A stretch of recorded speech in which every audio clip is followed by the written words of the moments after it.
하나님은 영이시니 예배하는 자가 영과 진리로 예배할지니라. 아멘.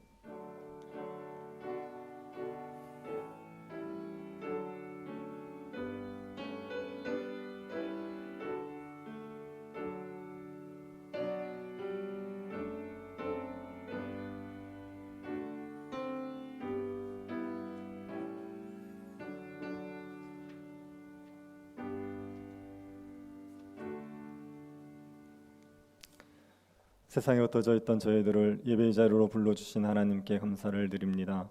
저희들의 예배 가운데 하나님께서 임하여 주옵소서.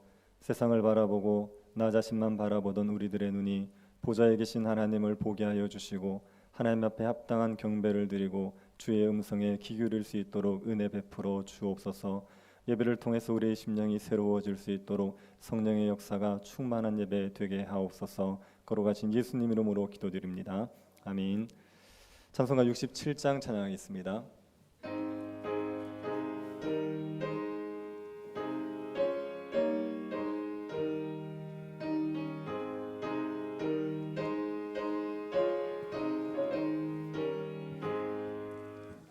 영광의 왕께 다 경배하며 그 크신 사랑 늘 찬송하라. 예부터 영원히 참방되시니 그 영광의 주를 다 찬송하라.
연약한 인생 주 의지하여 늘 강건하리. 온 백성 지으신 만왕이시니 그 자기 영원히 변함없소라.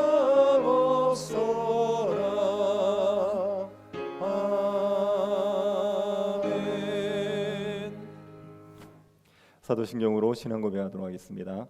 전능하사 천지를 만드신 하나님 아버지를 내가 믿사오며 그 외아들 우리 주 예수 그리스도를 믿사오니 이는 성령으로 잉태하사 동정녀 마리아에게 나시고 본디오 빌라도에게 고난을 받으사 십자가에 못 박혀 죽으시고 장사한 지 사흘 만에 죽은 자 가운데서 다시 살아나시며 하늘로 오르사 전능하신 하나님 우편에 앉아 계시다가 저리로서 산자와 죽은 자를 심판하러 오시리라.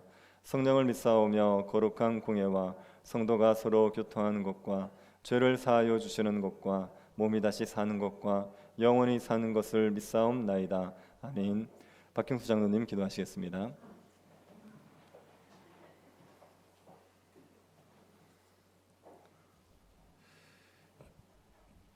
사랑이 풍성하신 하나님 아버지,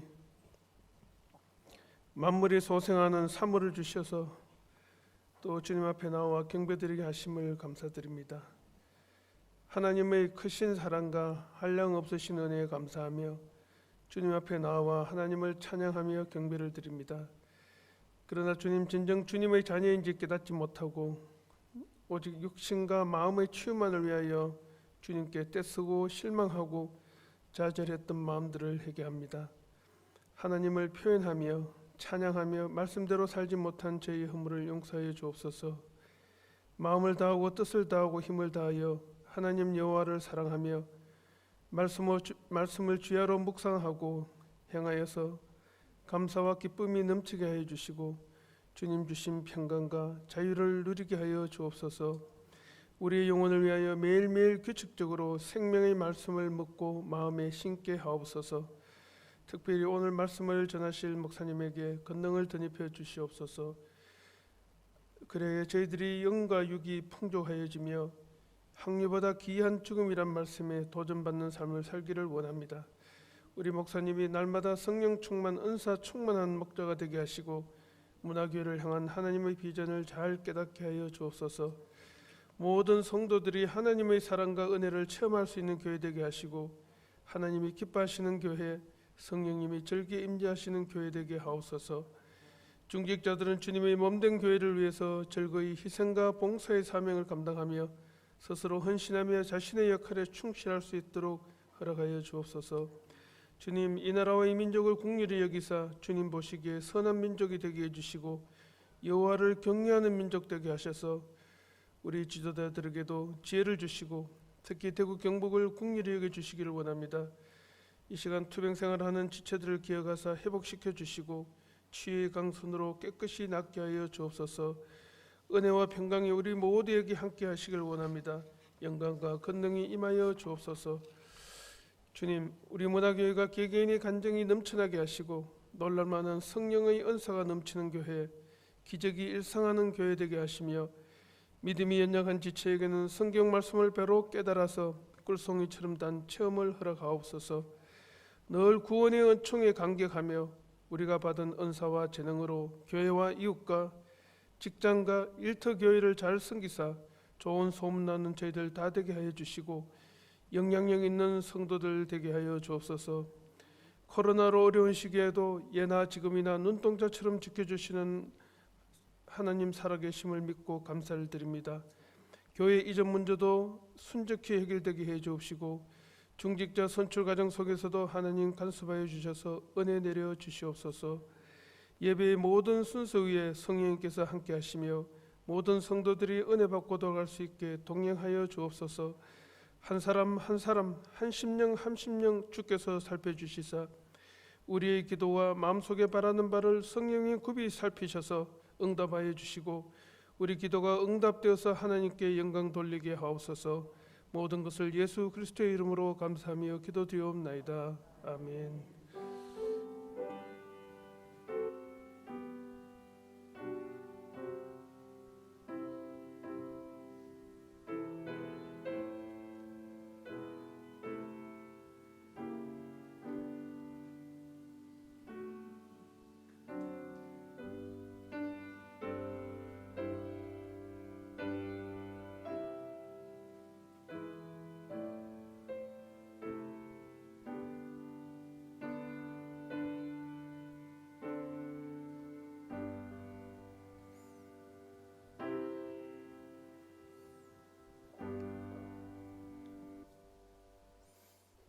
말씀을 보겠습니다. 마가복음 14장 1절부터 11절 말씀입니다.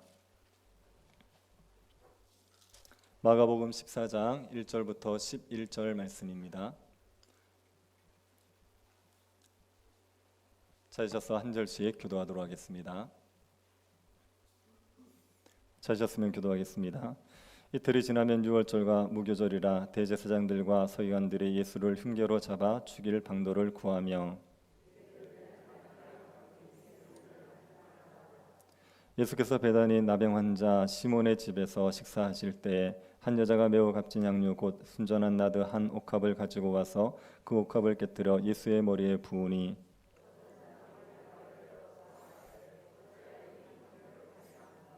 이 향유를 300데나리온 이상에 팔아 가난한 자들에게 줄 수 있었겠도다 하며 그 여자를 책망하는지라.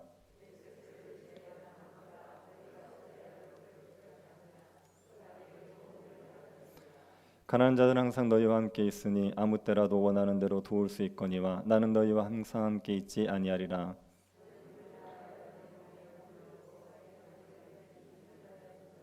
내가 진실로 너희에게 이르노니 온 천하에 어디서든지 복음이 전파되는 곳에는 이 여자가 행한 일도 말하여 그를 기억하리라 하시니라.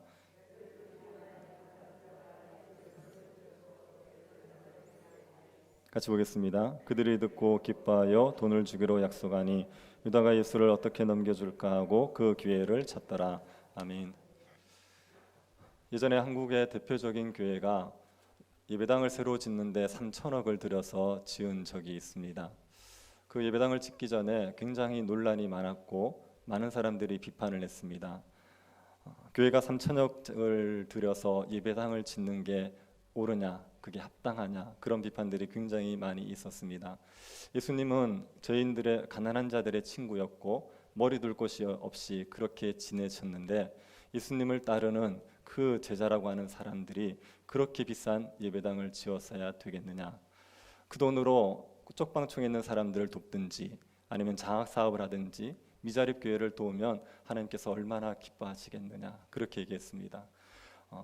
교회가 지금 이렇게 어려운데 어떤 교회들은 월세도 못 내서 문을 닫을 그럴 지경에 있는데, 그런데도 자기 교회만을 위해서 수천억을 쏟아붓는 것은 굉장히 이기적인 것이고 그것은 망할 길이라고 아주 신랄하게 비판하는 사람들도 있었습니다.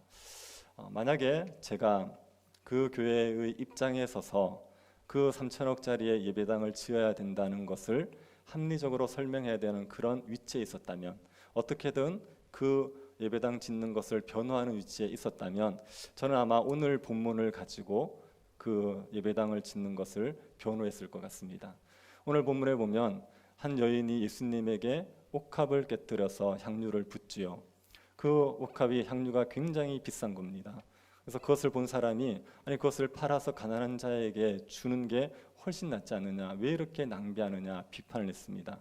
그때 예수님께서 뭐라 하십니까? 그 여인을 책망하지 않으시고 그가 나에게 좋은 일을 했다, 그렇게 그 여인을 두둔하시고 그 여인의 행동을 기뻐하셨지요.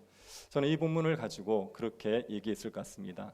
예배당을 짓는 걸 비판하는 사람들을 향해서 우리는 예수님을 위해서 향유를 쏟아부은 그 여인의 심정으로 돈을 쏟아붓는 거다. 예수님을 위해서 수천억, 수백억을 쓴다고 해도 우리는 아깝지 않다. 우리는 예수님을 위해서 사랑하는 마음 때문에 이 돈을 쏟아붓고 있는데 여러분들은 그 마음 모른다. 예수님은 여러분들을 옳다고 얘기하지 않고 오히려 우리를 옳다고 얘기할 거다, 그렇게 변호했을 것 같습니다. 예수님에게 향유를 쏟아 부은 이 여인의 이야기를 이렇게 적용할 수 있을 것 같지 않습니까? 그렇게 수천억의 예배당을 짓게 되는데 거기에 이 향유를 쏟아부은 여인의 이야기를 가지고 합리화시킬 수 있을 것 같습니다. 예전에 교회가 한동안 그 파이프 오르간을 드리는데 굉장히 유행을 한 적이 있습니다. 큰 예배당을 지으면 1억짜리 하는 파이프 오르간 같은 걸 하나씩 들여다 놓는 거죠. 그게 비싸다고 비판하는 사람들이 있었습니다. 그때 뭐라고 그랬냐면 하나님 앞에 드리는 찬양인데 이런 좋은 걸 드리는 게 뭐가 아깝냐, 좋은 악기를 가지고 하나님을 찬양하고 싶어서 하는 거다, 그렇게 합리화를 할 수 했었지요. 그래서 이 향유를 예수님께 쏟아 부은 여인의 이야기를 가지고 예배당을 비싸게 건축하는 것에 대해서 합리화시키든지 아니면 교회에 쓰는 물건들을, 고가의 물건들을 사는데 합리화시키는데 쓸 수 있을 것 같다는 생각이 듭니다. 제가 이 본문을 자세하게 연구하기 전에는 그렇게 얼마든지 적용할 수 있지 않을까, 그런 생각이 들었습니다. 여러분도 그렇게 생각이 드시는 분들이 있을지 모르겠는데 정말 이 본문을 그렇게 적용할 수 있는지를 우리가 한번 살펴보죠. 본문 한번 차근차근 살펴보면서 이 본문은 우리에게 어떤 메시지를 주려는 것인지를 우리가 한번 이해해 보기를 바랍니다. 오늘 본문은 유월절 이틀 전에 있었던 일입니다. 유월절에 예수님께서 십자가에 달리십니다. 그런데 그 십자가 달리기 이틀 전에 있었던 이야기입니다. 그때 종교 지도자들은 예수님을 죽일 흉계를 꾸미고 있었죠. 예수님께서 예수님을 해치고 싶어 했습니다. 종교 지도자들이 예수님을 해치고 싶어 한 이유는 당연하죠. 예수님이 성전을 뒤집었지 않습니까? 성전이 강도의 소굴이라 그러고 종교 지도자를 책망했단 말입니다. 그러니까 종교 지도자들이 예수님에 대한 분노를 가지고 죽이고 싶어 했습니다. 그런데 예수님을 함부로 손을 댈 수가 없었습니다. 이유는 사람들이 예수님을 따르고 있었거든요. 수많은 군종들이 예수님을 따르고 있었습니다. 그리고 이때는 유월절 아닙니까? 유월절이 되면 이스라엘 전국에 있던 사람들이 예루살렘으로 모여듭니다. 그래서 예루살렘에 엄청난 순례객들이 모여 있기 때문에 그때 만약에 예수님을 공개적으로 잡아서 죽인다, 그러면 폭동이 일어날 수가 있습니다. 그런 우려가 있기 때문에 종교 지도자들이 공개적으로 예수님을 해치지를 못하고 예수님을 은밀하게 해칠 계략을 꾸미고 있었습니다. 이때 한 여자가 예수님에게 와서 향유 옥합을 쏟아붓지요. 그 장소가 어디라고 얘기합니까? 베다니 시몬의 집, 이렇게 얘기하죠. 베다니라는 동네는 예루살렘에서 3km 정도 떨어져 있는 가까운 동네입니다. 그래서 예수님께서 예루살렘에 계시는 동안 주로 주무신 곳이 베다니입니다. 베다니라는 동네에 예수님이 사랑하시는 나사로의 가족이 있어요. 나사로와 그 여동생들이 살고 있는 곳이 베다니입니다. 그리고 예수님께서 죽은 나사로를 베다니에서 살리셨죠. 그러니 베다니 사람들은 예수님을 잘 알고 있고 예수님에 대해서 우호적인 사람들이었어요. 그러니까 예수님이 예루살렘에 계시다가 저녁이 되면 거기에서 주무시는 겁니다. 그 베다니에 문둥병자 시몬의 집에 예수님이 가시게 되지요.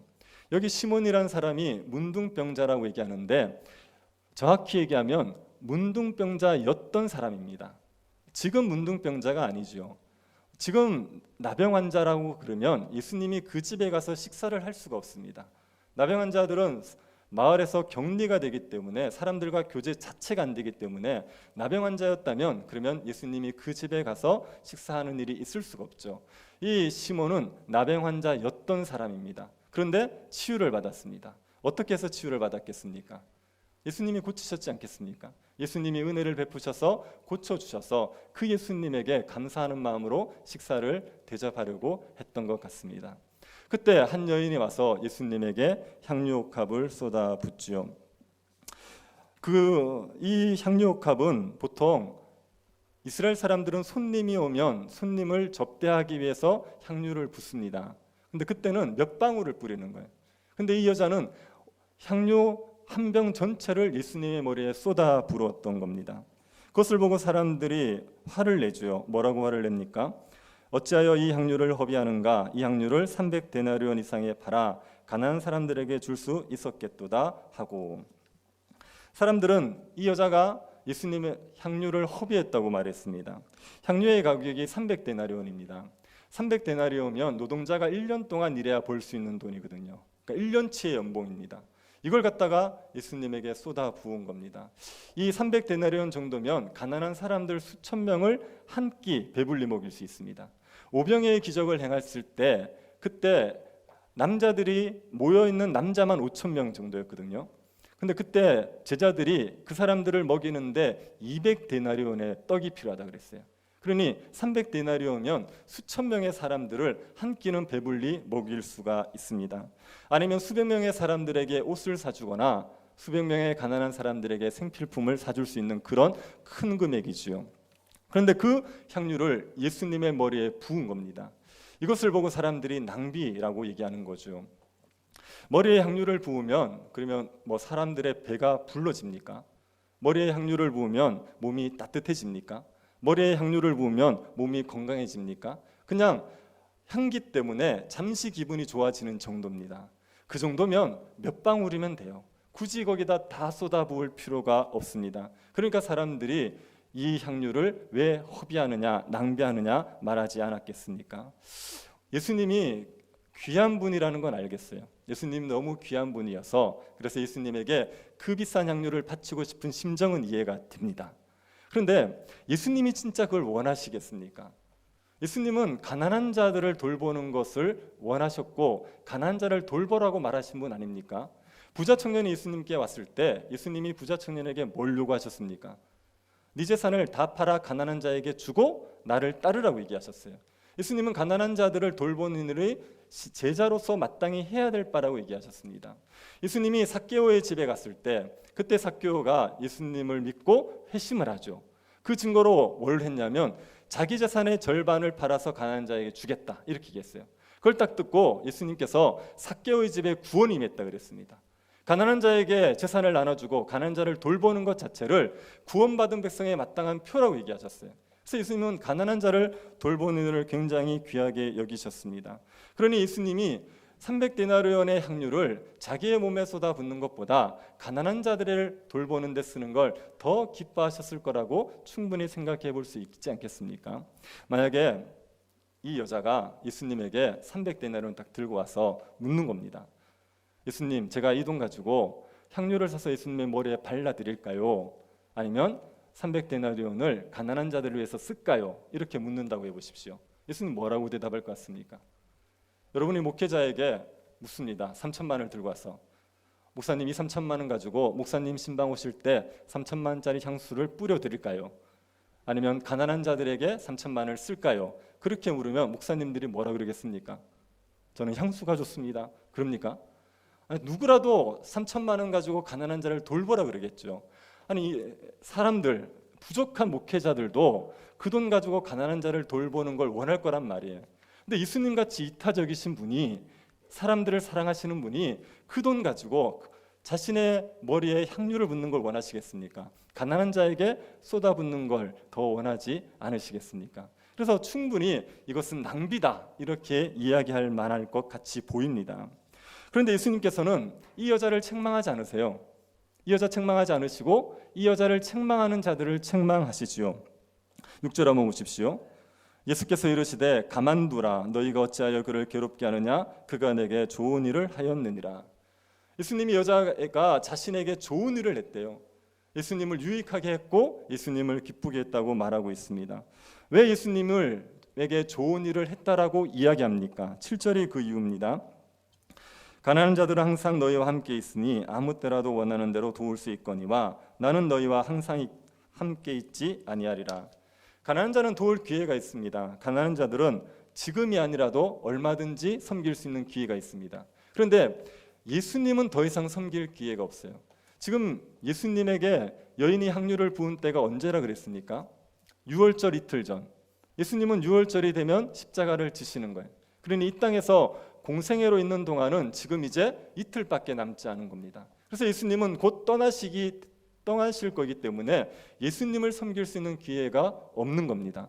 가난한 자들은 여전히 자신들과 함께 있으니까 언제든지 섬길 수 있지만 예수님은 곧 죽으실 거기 때문에, 예수님은 곧 떠나실 거기 때문에 예수님을 섬길 기회는 이때밖에 없는 거죠. 이 여인이 그 기회를 놓치지 않은 겁니다. 그런 점에서 예수님이 잘했다, 좋은 일을 했다 이렇게 이야기하십니다. 우리가 선한 일과 선한 일을 가지고 고민할 때가 되게 많아요. 신자는 보통 선한 일과 선한 일을 고민하지 선한 일과 악한 일을 가지고 고민하지 않아요. 악한 건 하면 안 되니까. 그래서 신자는 선한 일과 선한 일 두 가지를 두고 고민할 때가 있습니다. 그럴 때는 어떤 걸 먼저 해야겠습니까? 지금이 아니면 할 수 없는 선한 일을 하는 게 지혜롭죠. 다음에 할 수 있는 것은 다음에 하면 됩니다. 근데 지금 아니면 못하는 거, 그 일을 하는 게 지혜롭지요. 가난한 자는 언제든지 섬길 수 있다고요. 하지만 예수님은 지금이 아니면 섬길 기회가 없으니까 그 기회를 놓치지 않고 예수님을 섬긴 건 잘한 거다, 좋은 일이다 그렇게 이야기하셨습니다. 그런데 아무리 그렇다고 할지라도 예수님에게 300데나리온의 향유를 부은 것은 좀 심하다는 생각은 할 수 있죠. 여전히 예수님을 섬기고 싶은 마음은 알겠지만 그렇다고 해서 그 비싼 향유를 다 쏟아붓는다, 이거는 좀 심하다고 볼 수 있지 않습니까? 그럼에도 불구하고 예수님께서 이 여인의 행동을 긍정하고 잘했다라고 얘기할 수 있는 이유는 8절입니다. 8절 한번 보십시오. 그는 힘을 다하여 내 몸에 향유를 부어 내 장례를 미리 준비하였느니라. 이 여자가 힘을 다해서 예수님의 장례를 준비한 겁니다. 예수님의 죽음을 준비하기 위해서 향유를 쏟아 부은 거죠. 이 말이 이 여자가 예수님의 죽음을 알았다고 볼 수 있는 건 아니에요. 예수님께서 십자가에 죽으실 것이고 그 십자가가 어떤 의미고 이런 걸 알고 예수님에게 향유를 쏟아부었다 이렇게 보기는 어렵습니다. 이 여자는 그런 거 몰랐을 거예요. 모르고 그냥 예수님을 사랑하는 마음 때문에 자기의 귀한 향유지만 아낌없이 쏟아 부은 거일 겁니다. 그런데 예수님께서 그 일을 자신의 죽음을 준비한 일로 인정을 해주신 거예요. 이 여자가 자신의 죽음을 준비하는 일을 했기 때문에 이 일은 좋은 일이다 이렇게 얘기합니다. 예수님의 죽음을 준비하는 일을 했다 이 얘기는요, 예수님의 죽음이 얼마나 가치 있는 죽음인지를 드러내는 일을 했다라고 얘기하시면 됩니다. 이 여자는 예수님의 죽음이 얼마나 귀한 죽음인지, 예수님의 죽음이 얼마나 보배로운 죽음인지를 이 향유 300데나리온을 쏟아 부으면서 드러낸 거지요. 그런 측면에서 이 여자가 한 일이 예수님에게 좋은 일이라고 말하는 겁니다. 예수님의 죽음이 얼마나 가치 있는 죽음인지를 안다면 여인이 예수님에게 300데나리온을 쏟아 부은 것이 과하다고 얘기할 수가 없습니다. 예수님의 죽음의 가치는요 300데나리온 값보다 훨씬 귀하죠. 그 이상인 겁니다. 예수님께서 십자가에 죽으셨지 않습니까? 십자가는 그 당시에 사형수의 형틀이란 말이에요. 그러니까 흉악한 죄인이 못 박히는 곳이 십자가입니다. 유대인들은 십자가에 달린 사람들을 어떻게 생각했습니까? 저주받은 자, 하나님의 저주를 받아 죽는 자가 십자가에 죽는다고 생각했어요. 그래서 십자가의 죽음은 가치 있는 죽음이 아니에요. 십자가의 죽음은 정말 비참한 죽음이고 저주받은 죽음이란 말이에요. 그런데 예수님께서 십자가에 죽으신 이유가 뭡니까? 우리의 죄 때문에 죽으신 거거든요. 우리가 받아야 될 죄의 형벌을 예수님이 대신 받기 위해서 십자가에 죽으신 겁니다. 예수님이 십자가에 죽으심으로 말미암아 죄의 형벌을 대신 받아서 그 예수 그리스도의 십자가를 믿는 자들이 다 살아나게 되죠. 그럼 예수님은 예수님의 생명을 버리심으로 말미암아 수많은 사람들을 살리기 위한 죽음을 행하신 겁니다. 그러니 그 죽음은 향유 300데나리온보다 훨씬 가치 있는 죽음이죠. 그 어떤 것과도 비교할 수 없는 죽음입니다. 예수님의 십자가 때문에 살아난 사람들이 얼마나 많냐고요. 예수님의 십자가의 죽음을 믿고 그리고 삶이 바뀌고 변화된 사람들이 얼마나 많습니까? 사도 바울은 예수 믿는 사람들을 핍박하던 자였단 말이에요. 그런데 그 사도 바울이 예수 그리스도의 십자가를 믿죠. 부활하신 예수님을 만나고 십자가를 믿습니다. 그래서 사도 바울이 살아나서 거듭나서 수많은 사람들을 복음으로 살려내는 일을 감당하지 않습니까? 기독교 역사에서 유명한 신학자인 어거스틴은요 10대 시절에 사생활을 낳은 방탕한 사람이었습니다.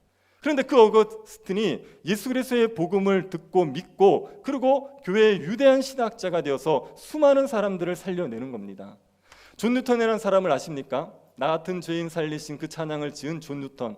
그분은 노예 상인이었어요. 노예를 팔아먹고 돈을 벌던 사람이란 말입니다. 그런데 예수 그리스도의 십자가가 그 뉴턴을 살려내서 목회자가 되게 만들고 주옥 같은 찬양을 짓도록 만들어내신 거죠.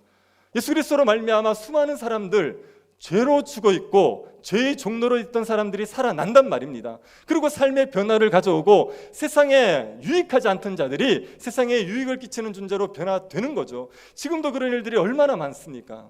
제가 얼마 전에 어떤 분의 간증을 들으니까 이분은 마약 중독자였어요. 25년 동안 마약에 찌들어 살았습니다.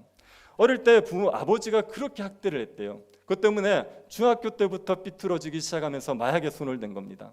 마약에 중독이 되어가지고 끊지를 못해서 정말 인생의 바닥까지 쳤던 분이에요.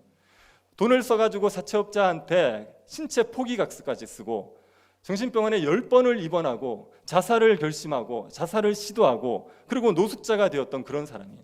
그런데 어떤 계기 때문에 마약을 끊기 위해 치료를 받습니다. 그러고 나서 신앙생활을 시작했는데 이분이 신앙생활하면서 그 고백을 해요. 마약을 했을 때 너무 주는 쾌감이 있지 않습니까? 그런데 예수를 믿고 신앙생활을 할 때 그 마약 때 누렸던 쾌감보다 더한 기쁨이 있다는 걸 발견했다는 거예요. 그래서 마약으로 다시 돌아가지 않고 그 마약을 끊고 지금은 마약을 끊는 일을 도와주는 그 일을 하고 있는 사람이 있습니다. 예수 그리스도 때문에 죽어있던 사람들, 죽을 뻔했던 사람들, 그 많은 사람들이 살아난단 말이에요. 우리도 다 그런 사람들 아닙니까? 예수님 아니면 우리는 다 죽었을 사람 아닙니까? 매일매일 예수 그리스도의 십자가 때문에 우리가 살아가고 있죠. 지금도 우리를 누르는 삶의 짐이 얼마나 무겁습니까? 매일매일 우리를 괴롭히는 일들이 얼마나 많습니까? 그럼에도 불구하고 우리가 평안을 누리고 우리가 살아갈 수 있는 이유는 예수 그리스도의 십자가 때문 아닙니까? 그 십자가가 우리를 살려냈고 우리를 살게 하고 만들고 있단 말이에요. 그러니 그 십자가가 얼마나 가치 있습니까? 그 주님의 십자가 복음이 얼마나 귀합니까? 그를 위해서 300데나리온을 쏟아붓는단 말이에요. 그건 조금도 아까울 일이 아니죠. 예수 그리스도의 십자가의 가치를 생각하면, 복음의 가치를 생각하면 거기에다가 300데나리온 아니라 3000데나리온을 쏟아붓더라도 그게 아까울 일이 아닌 겁니다. 여러분, 오늘날 우리가 십자가의 복음을 전하기 위해서 어떤 수고를 하든지 간에 그것은 절대로 낭비가 아닙니다. 십자가 복음을 전하기 위해서 수백억을 씁니까? 십자가 복음을 전하기 위해서 수천억을 씁니까? 그걸 가지고 낭비라고 말할 수 없죠. 우리가 다른 사람을 구제하는 일은 너무 중요한 일이에요. 가난한 자는 구제해야 됩니다. 신자로서 마땅히 해야 되는 일이고 주님이 너무 기뻐하시는 일입니다. 그런데 가난한 자의 구제를 위해서 수백억, 수천억을 쓰는 건 아까워하지 않으면서 복음을 전하는 일을 위해서 수백억, 수천억을 쓰는 걸 아까워한다면 그건 복음의 가치를 모르는 거죠. 주님의 십자가 복음이 얼마나 귀한지를 모르는 겁니다. 가난한 자에게 빵을 나눠주면 그의 생명을 조금 풍요롭게 할 수 있어요. 굶주림을 조금 덜어줄 수 있습니다. 그러나 가난한 자에게 나눠주는 빵이 그에게 영생을 줍니까? 그 빵이 그를 사망의 고통에서 건져냅니까? 그렇지 않거든요. 십자가의 복음만이 사람을 살려낼 수 있습니다. 십자가의 복음만이 죄의 형벌 가운데 죽을 자들, 하나님의 심판을 받을 자들을 살아나게 하셔서 하나님의 백성답게 복을 누리며 살아가게 만들어 줄 수가 있습니다. 그러니 십자가의 복음을 전하는 일은 너무나도 귀한 일이고 그를 위해서는 얼마를 쏟아붓든지 간에 어떤 것을 쏟아붓든지 간에 아깝다고 이야기할 수가 없는 겁니다. 십자가 복음의 가치를 모르는 사람들은 십자가 복음을 위해서 헌신한 사람들을 이해할 수 없죠. 명문대학을 나왔어요. 정말 좋은 대학을 나오고 엘리트입니다. 그런데 신학을 가겠대요. 그러면 십자가 복음의 가치를 모르는 사람들은 이해가 안 됩니다. 왜 그 좋은 대학을 나와가지고 왜 그 신학을 하냐고, 왜 굳이 신학을 하냐고 말리죠. 좋은 직장을 다니던 사람이, 정말 연봉이 많고 사람들이 부러워할 만한 직장을 다니던 사람이 그 직장을 버리고 신학을 가는 거예요. 그러면 십자가 복음의 가치를 모르는 사람들은 이해가 안 됩니다. 그 짓을 왜 하냐고, 왜 사서 그 고생을 하냐고 말리게 되지요. 교회 다니는 분들 중에 다 그렇지 않지만 어떤 분들 간혹 보면요, 자식이 공부를 너무 잘해요. 이렇게 1등급이고 명문대를 들어갈 그럴 성적이에요. 근데 신학을 가겠다 그러지 않습니까? 결사적으로 말립니다. 못 가게 만들어요. 도시락 싸들고 가면서 달리면서 말립니다. 아니, 그 목회자만 필요한 게 아니라 일반 평신도로서 세상의 소금과 빛이 될 사람이 필요하다. 대기업에서도 세상과 소금과 빛이 될 사람 필요하고, 의사 중에도 소금과 빛이 될 사람 필요하고, 고위 공무원 중에도 소금과 빛이 될 사람 필요하다. 그러니 굳이 신학하지 말고 그래, 세상에서 소금과 빛이 되어라. 세상에서 우리는 살아가야 될 존재다. 그렇게 막 설득을 해요. 근데 내가 공부를 못하지 않습니까? 신학 가래요. 가래요. 안 말려요. 그래, 신학 주를 위해서 수염 받아라. 세상에서도 성공할 만한 그런 지적인 능력과 실력을 갖춘 사람이 복음을 위해 선신하겠다 그러면 말려버립니다. 그리고 별 유익하지 않은 사람이 복음을 위해 선신하겠다 그러면 냅두는 거예요. 그거는요, 십자가의 복음의 가치를 모르는 겁니다. 십자가 복음이 얼마나 귀한지를 모르니까 그 일을 위해서 헌신하겠다는 사람, 귀한 자들이 헌신하겠다고 하면 그걸 아까워하는 거죠. 여러분, 십자가 복음의 가치를 모르는 사람은요, 주를 위해서 어떤 헌신도 하지 않습니다. 주를 위해서 헌신하는 걸 아까워해요. 예배드리는 시간을 아까워하고요, 교회를 섬기는 시간을 아까워합니다. 아니, 그 교회를 섬기는 시간에 잠을 자지, 교회에 헌금하는 걸 아까워하죠. 어떤 헌신도 하지 않아요. 십자가 복음의 가치를 모르면 하나님 앞에 드리는 예수 그리스도께 뭔가를 바치는 걸 너무너무 아까워하게 되어 있습니다. 십자가 복음을 모르는 자들은요, 둘 중에 하나예요. 예수 그리스도를 대적하든지, 아니면 예수 그리스도를 이용해서 자기의 욕심을 채우든지.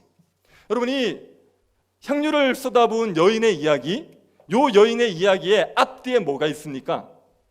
앞쪽에는요, 종교 지도자들이 예수를 죽이려는 이야기가 있어요. 그리고 뒤쪽에는요, 가룟 유다가 예수를 팔려는 이야기가 있어요.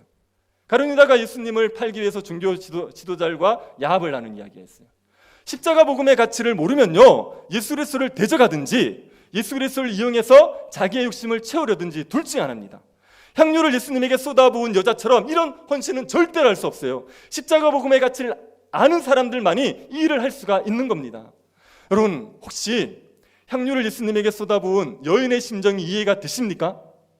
저를 한번 보십시오. 여인의 마음이 이해가 되십니까? 이게 이해가 안 되면요, 여러분 십자가 복음을 알기 위해서 애쓰셔야 돼요. 십자가 복음이 얼마나 귀한지를 알기 위해서 애쓰셔야 됩니다. 예수 그리스도의 십자가 복음이 나를 살렸다는 사실, 나를 살리는 복음이라는 것을 알고 그 십자가 복음을 알기 위해 여러분의 시간, 여러분의 물질을 쏟아 부으셔야 돼요. 십자가 복음이 마음에 와닿지 않고, 십자가 복음을 생각하면 가슴이 뜨거워지지 않고, 십자가 복음을 위해서 내 삶을 드리고 싶은 마음이 없다면 아직 십자가의 복음의 가치를 모르는 겁니다. 예수 그리스도의 십자가가 우리의 눈에 밝게 보이질 않는 거예요.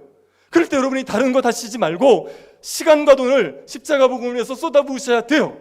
복음을 알기 위해서 부지런히 말씀을 읽으시고 말씀을 배울 기회를 찾으시고 이 복음의 영광들을 알게 해달라고 하나님 앞에 시간을 들여서 기도하시고 은혜를 구하셔야 됩니다.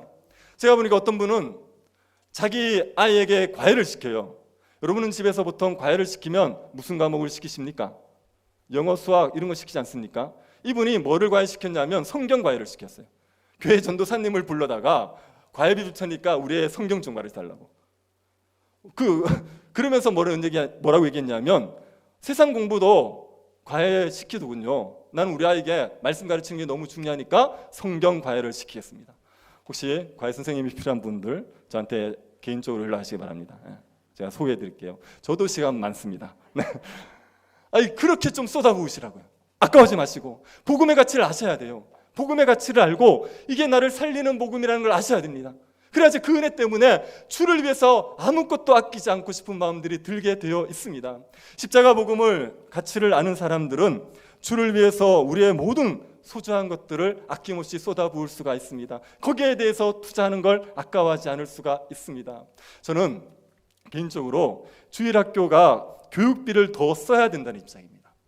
주일학교 부서에 이제 예산이 있지 않습니까? 그러면 많은 부분이 간식비로 들어가죠. 저는 주일학교 애들에게 간식을 줘야 된다고 생각해요. 학원 가면 피자 주는데 교회에 오면 떡볶이 주면요, 애들이 어디 가고 싶겠습니까? 피자 먹고 싶겠습니까? 떡볶이 먹고 싶겠습니까? 교회가 잘 먹여줘야 됩니다. 할 수 있으면. 그런데 그 간식비를 쓰고 행사비를 쓰는 거 용도로 말고 정말 교육을 위해서 아이들이 말씀을 잘 배우고 아이들이 말씀을 풍성하게 배우게 하기 위해서 교육에 투자하는 비용이 저는 많아야 된다고 생각합니다. 애들에게 공과를 만들잖아요. 공과를 만들면 정말 좀 이렇게 예쁘게 디자인해서 애들이 보기 좋게 그렇게도 좀 만들어주고, 공과를 가르치는데 교육 기자재가 필요한 경우가 있어요. 그럴 땐 그런 것도 좀 구입하고 애들에게 말씀을 좀 풍성하게 듣게 하기 위해서 뭐 강사를 초청하고 교육을 시키는 그런 교육비에 좀 많이 써야 된다고 생각합니다. 그런 걸 아까워할 수 없죠. 교회에 주일학교가 10년, 20년을 다녔단 말이에요. 그 애를 붙들고 묻습니다. 복음이 뭐냐? 그러면 뭔지 대답이 나야 되지 않습니까? 예수님이 나를 위해 십자가에 죽으신 거고 부활하신 거고 내가 그걸 믿으면 의로워지는 겁니다. 이런 얘기가 나와야 되잖아요. 10년, 20년을 다녀서 묻습니다. 복음이 뭐냐? 대답을 못하는 거예요. 성경에 대해서 물어보면 아는 게 없어요. 성경에 대해서 아는 거는 다윗이 물맷돌을 잘 던진다, 뭐 이런 것만 알고 있는 거예요. 그거 그렇게 교육을 부실하게 시키지 말고 여기에도 좀 더 시간과 에너지를 더 써서 애들의 말씀을 풍성하게 알 수 있게 만들어줘야 된다고 생각합니다. 제가 우리 주일학교 교사들하고 지금 교육부서가 너무 잘하고 있다고 생각해요. 저의 진심이 느껴집니까? 진짜 잘하고 있다고 생각해요. 저희 교육자들이요, 이거 정말 말씀을 만들기 위해서 준비하기 위해서 얼마나 애쓰신지 모릅니다. 여러분 저기 궁금하시면 이번에 겨울 성경학교 했던 교육부서에서 만들었던 교육 공과가 있어요. 공과 한번 보여달라고 그래 보십시오. 내용을 한번 보시면 정말 애썼겠구나 하는 생각이 드실 겁니다. 정말 교육자들이 수고하고 있고 교사들이 이걸 가르쳐주기 위해서 정말 많은 애를 씁니다. 이렇게 만들기도 하고 모여서 성경 공부하고 굉장히 열심히 하고 있어요. 저는 너무 잘하고 있다고 생각합니다. 그렇게 말씀을 가르치는 자체에 쏟아부어야 돼요. 말씀을 가르치는 자체에 우리가 할 수 있는 일들을, 우리가 할 수 있는 자원들을 많이 쏟아붓고 복음을 더 풍성하게 가르치고 말씀을 더 풍성하게 가르치기 위해서 노력을 해야 됩니다. 복음을 전하는데 건물이 필요해요. 그러면 수천억, 수백억, 수천억을 들여서도 건물을 지을 수 있는 것 아닙니까? 복음을 잘 전하는데 3천억짜리의 건물이 필요하다고 합시다. 그러면 그걸 가지고 낭비라고 얘기할 수 있겠습니까? 꼭 그렇게 낭비라고 그 돈을 가지고 그 건물을 지어야 되느냐 그렇게만 몰아붙일 수는 없지 않겠습니까? 예전에 그 마라톤에서 금메달을 탔던 마라토너가요, 운동화를 신는데 1억짜리를 신었답니다. 1억짜리를 신고 뛰었대요. 여러분 마라토너가 1억짜리 신발을 신고 뛰는 걸 낭비라고 얘기할 수 있습니까? 조깅하는 우리가요 1억짜리를 신고 뛰면요 정신병원에 가야 돼요. 그걸 어떻게 제정신이라고 얘기할 수 있습니까? 그거는 낭비죠. 그러나 마라토너잖아요. 그런 사람들이 기록을 잘 내기 위해서 1억짜리를 쓴다고 해서 그걸 가지고 낭비라고 말할 수 없죠. 교회가 정말 복음을 전하는데 3천억짜리 건물이 필요하대요. 그걸 어떻게 낭비라고 얘기할 수 있겠습니까? 하나님의 복음을 위해서 필요하면 그 정도의 돈을 쓴다고 해서 그걸 무조건 잘못됐다, 낭비라고 얘기할 수는 없는 겁니다. 단 정말 그런 건물이 필요한지는 냉정하게 따져봐야겠죠.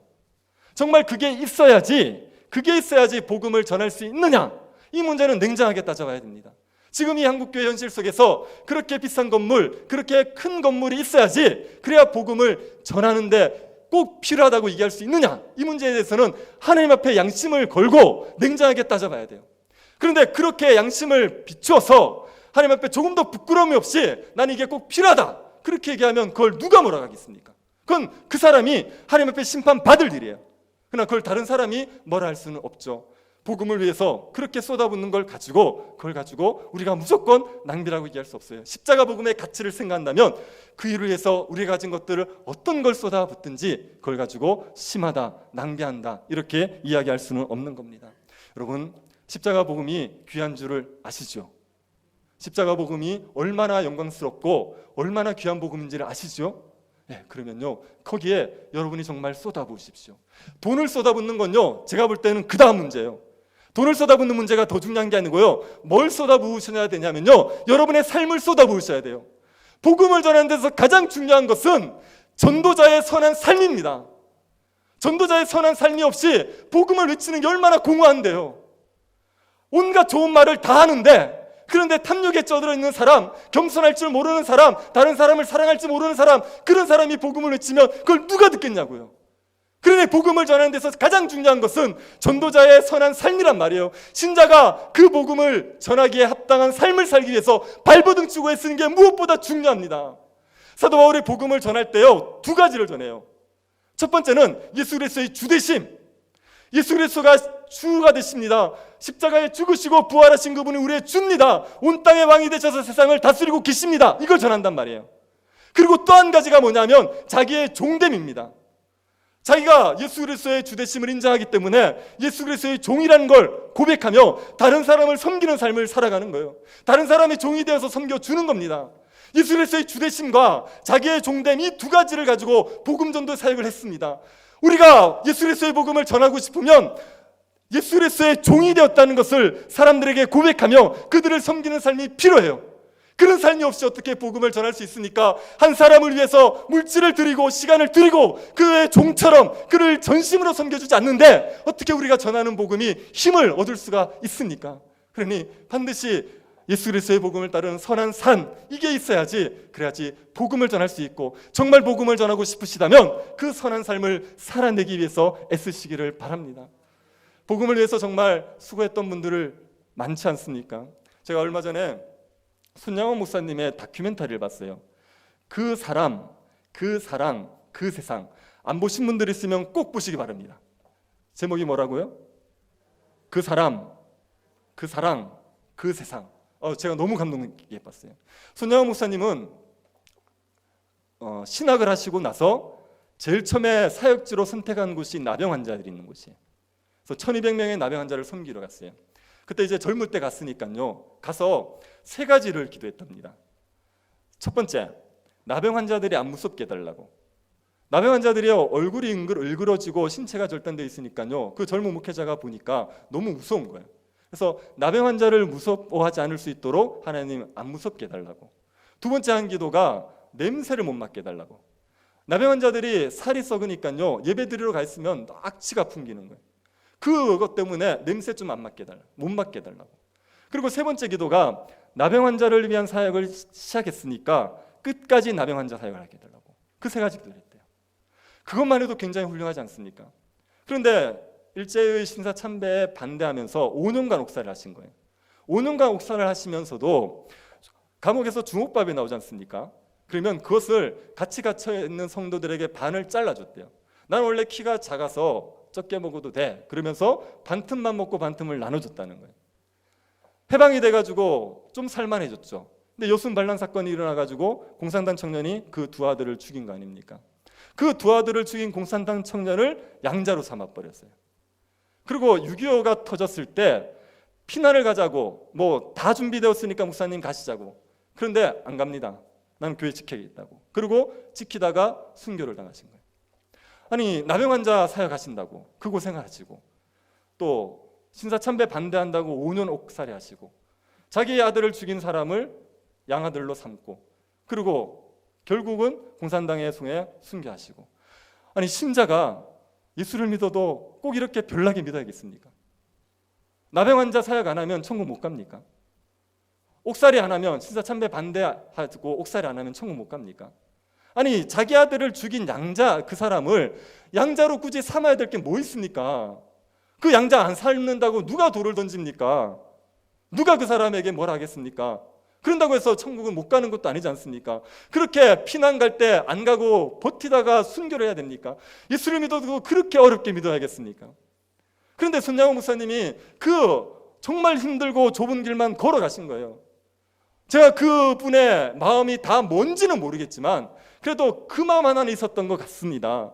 십자가 복음 때문에 주님이 나를 위해서 십자가에서 흘리신 그 복음 생각하니까 그 복음을 위해서 살려니까 그게 최선이라는 생각이 들었을 거고 그 복음에 합당한 삶을 살자니까 그러니까 나병 환자도 섬기고 신사참배도 반대하고 그 원수도 아들로 삼고 그렇게 살려고 발버둥을 쳤던 게 아닌가 싶은 거예요. 복음을 영화롭게 하고 싶으니까 십자가 복음이 진짜라는 걸 드러내고 싶고 십자가 복음으로 사람들을 살려내고 싶으니까 그 험한 길을 묵묵히 걸어가시려고 했던 게 아닌가 싶습니다. 그 손양호 목사님 때문에 얼마나 많은 사람이 예수를 믿었어요.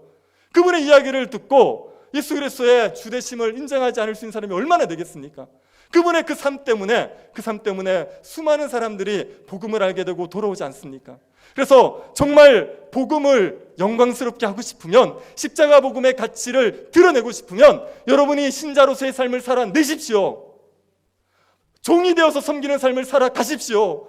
어디 가서 대접만 받으려고 하지 말고 어디 가서 섬김만 받으려고 하지 말고 다른 사람을 섬기고 베풀고 종으로 살아가려고 그렇게 제자로서의 삶을 살아내셔야 됩니다. 아니 지금 한국교회에 예배당이 없어가지고 복음이 안 전해집니까? 돈이 없어서 복음을 못 전합니까? 신자들이 신자답게 삶을 안 사니까 복음이 안 전해지는 거 아닙니까?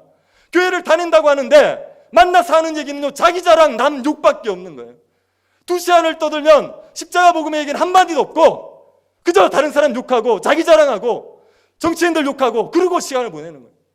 아니 교회를 다닌다고 얘기하는데 다른 사람에게 좀 겸손히 섬기고 대접하고 이런 사람들이 보이지 않고 어떻게든 대접을 받으려고 하고 군림하려고 하고 온갖 거짓말을 하고 비리를 저지르는데 신자들이 연루되어 있고 그래서 복음이 안 전해지는 거 아닙니까? 건물을 잘 지어놓고요 신자다운 삶이 없어 보십시오. 중세 그 유럽 교회들처럼 똑같이 되는 거예요. 유럽 교회들이 건물 얼마나 잘 지어놨습니까? 지금 그 건물 가지고 뭐 합니까? 관광 산업하고 있어요. 예배 드리는 것이 아니라 사람들 와서 구경하고 돈 내는 곳이 되었어요. 아니 신자도 삶, 예수 그리스도의 제자로서의 삶을 살아내지 않으면 아무리 건물을 잘 지어놔도 이것 가지고 복음이 전해지는 거 아니란 말이에요. 그러니까 예수 그리스도의 백성답게 신자답게 살아가십시오. 십자가 복음을 정말 영광스럽게 하고 싶으면 그러면 예수 그리스도의 제자로서의 십자가의 길을 걸어가셔야 됩니다. 그게 우리가 그렇게 귀하게 여기는 십자가 복음을 영광스럽게 할 수 있는 방법입니다. 여러분 복음을 위해서 여러분의 삶을 쏟아붓는 걸 조금도 아까워하지 마십시오. 세 분이 아까워하는데요 조금도 아까워하지 마십시오. 여러분에게 여러분이 십자가 복음을 해서 안 쏟아부으면 무엇을 위해 사실 것 같습니까? 십자가 복음에 대해서 십자가 복음에 자기의 삶을 쏟아붓지 않는 사람은 결국 땅의 것들을 위해서 살아요. 자기 만족, 자기 편안함, 자기 쾌락, 자기 명예 좀 훌륭한 사람이 이웃들을 좀 섬기는 데 살겠죠. 그래봐야 결국 땅의 것들을 위해서 산다고요. 땅의 것들을 위해서 살면요 우리의 삶이 마치는 날 우리가 행한 것들은 다 의미가 없습니다. 그러나 십자가 복음을 위해서 자기의 삶을 쏟아 부으면 그러면 그 일은 하나님 나라에서 영원히 남는다고요. 주님이 뭐라 그럽니까? 복음이 전해지는 곳에 누구의 이야기도 전하래요. 이 여자의 이야기도 전하래요.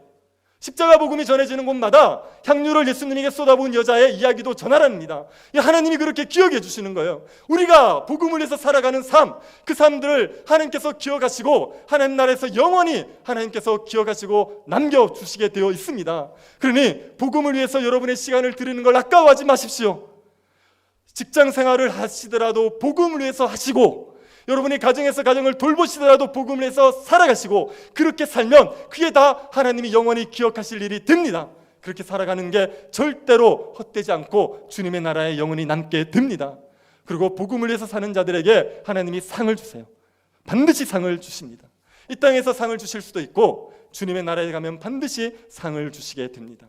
제가 한 번씩 그 오디션 프로그램 같은 데 보니까요, 그 1등하는 사람들 중에 그 선교사님 자녀들이 있는 경우가 있거든요.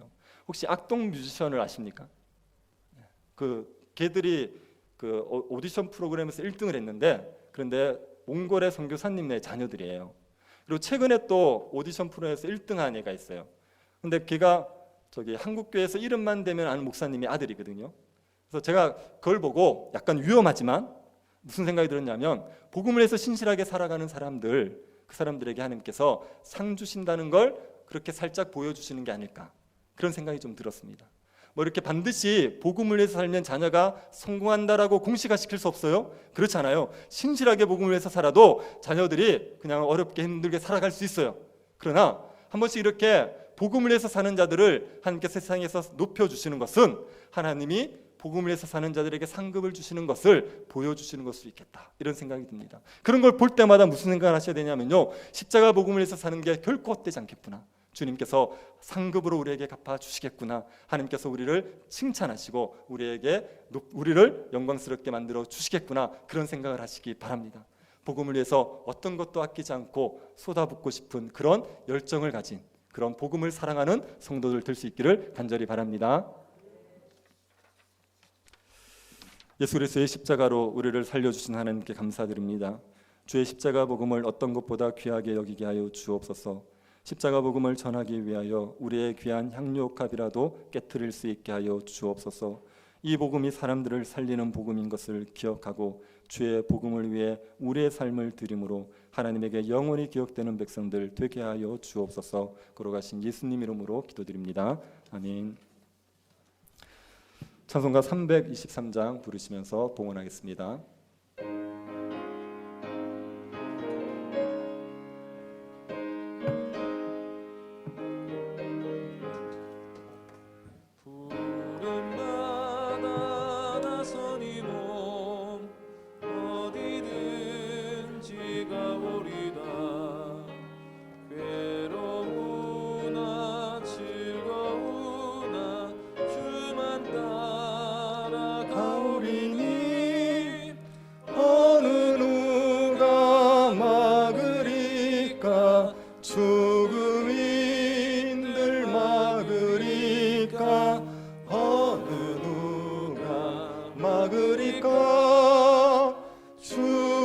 죽음인들 막으리까 아골골 잡힌들에도 복음 들고 가오리다.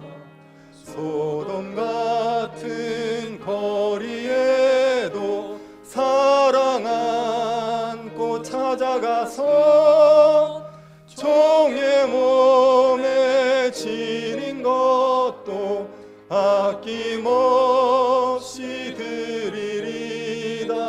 종의 몸에 지닌 것도 아낌없이 드리리다. 존귀 영광 모든 권세 주님 홀로 받으소서. 멸시천대 십자가는 제가 지고 가오리다. 이름 없이 빛도 없이 감사하며 섬기리다. 이름 없이 빛도 없이 감사하며 섬기리다.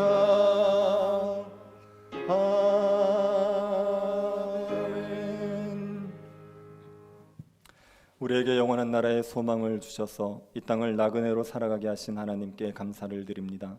나그네 인생길을 하나님이 돌봐주셔서 먹을 것과 입을 것이 있게 하심도 감사드립니다.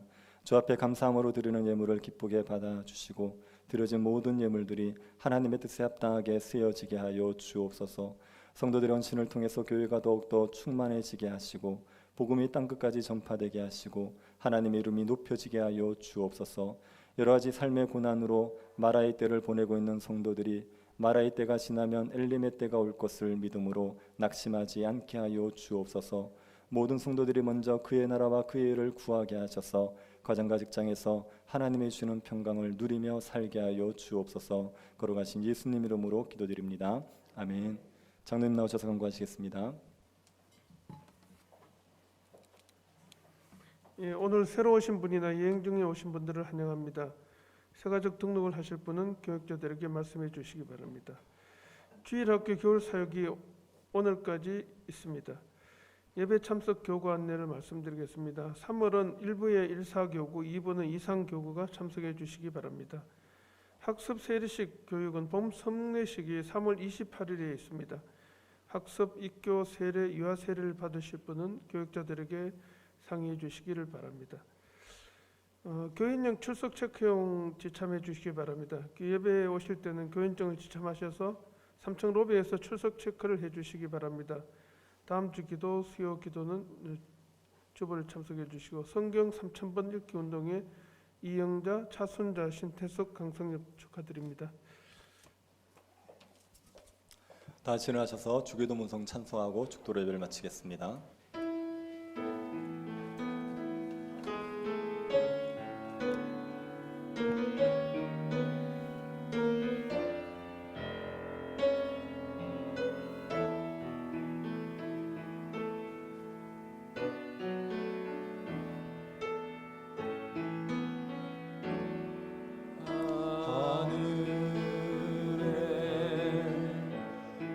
계신 아버지 이름 거룩하사 주님 나라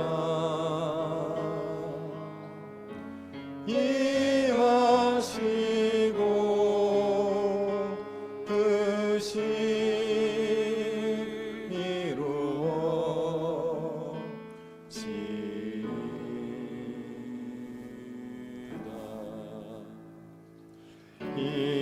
일용할 양식 주시고 우리들의 큰 죄 다 용서하옵시고 또 시험에 들게 하시고 악에서 구원하소서. 대개 주의 나라 주의 권세 주의 영광 영원히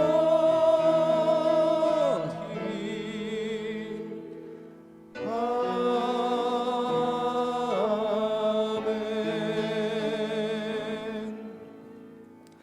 지금은 우리 주 예수 그리스도의 은혜와 하나님의 사랑과 성령의 교통 위로하심이 사랑하는 주의 백성들의 머리 위에 지금으로부터 영원토록 함께 있을지어다. 아멘.